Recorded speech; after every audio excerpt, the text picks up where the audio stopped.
applause going for the next act of the stage, Iain Pringle, everybody! How we doing, Liverpool? Great to be here. My name's Iain Pringle. I'm from Glasgow. Been trying to better myself in 2022. Started trying to do yoga every day. I thought I might as well, given I look like I teach the shit.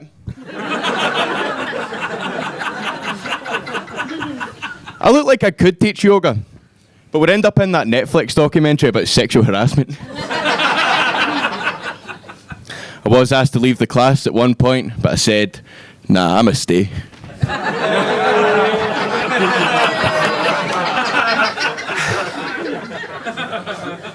So that's me.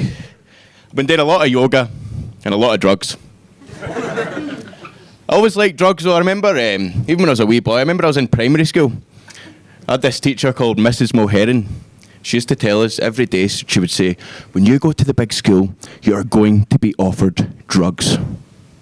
They're going to tell you they're free, but they're just trying to get you addicted. And then you'll have to do whatever they want. I was sat there at 10, like, I'll take my chances. Then they had this, like, educational play, which was, like, supposed to demonstrate the effects of drugs. Now, they were, like, sort of like, they must have been 18, 19, they were quite posh, and our school wasn't posh, right? So, the first lassie, she was supposed to be on heroin. She was wearing a trackie, she just sort of wandered about the stage going, you all right? You all right?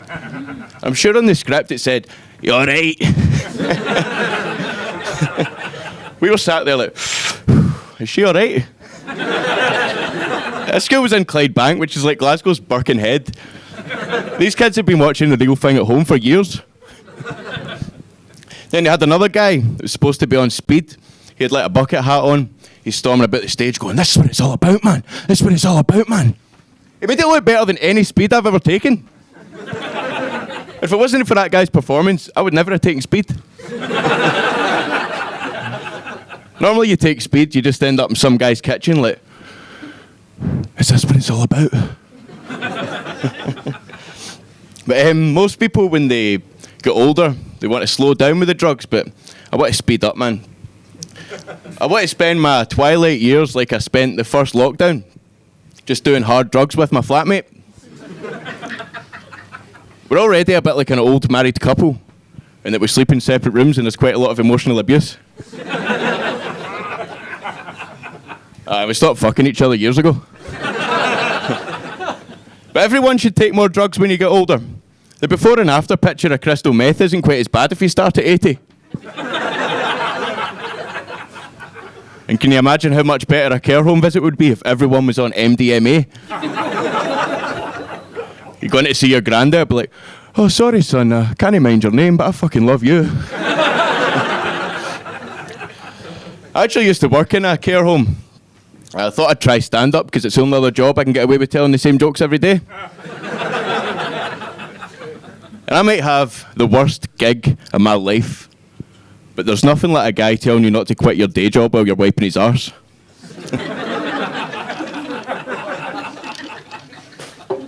A lot of people in the care home would like to sing songs from their youth, like It's a Long Way to Tipperary, Johnny's So Long at the Fair.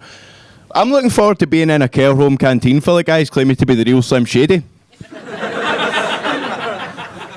Then one in the corner just going, my neck, my back, lick my pussy and my crack.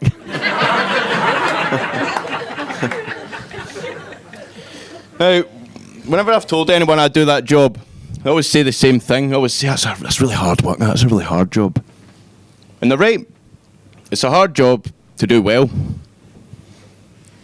It's a hard job to do things like feeding the elderly, cleaning the elderly, interacting with the elderly. I normally just leave them to it. Usually start drinking about midday. And when it's time for medication, you're meant to follow a strict protocol. But when I'm on, it's a strict free-for-all. I like to take half a packet of diazepam, get into somebody's nightdress and sing the songs of Natasha Bedingfield.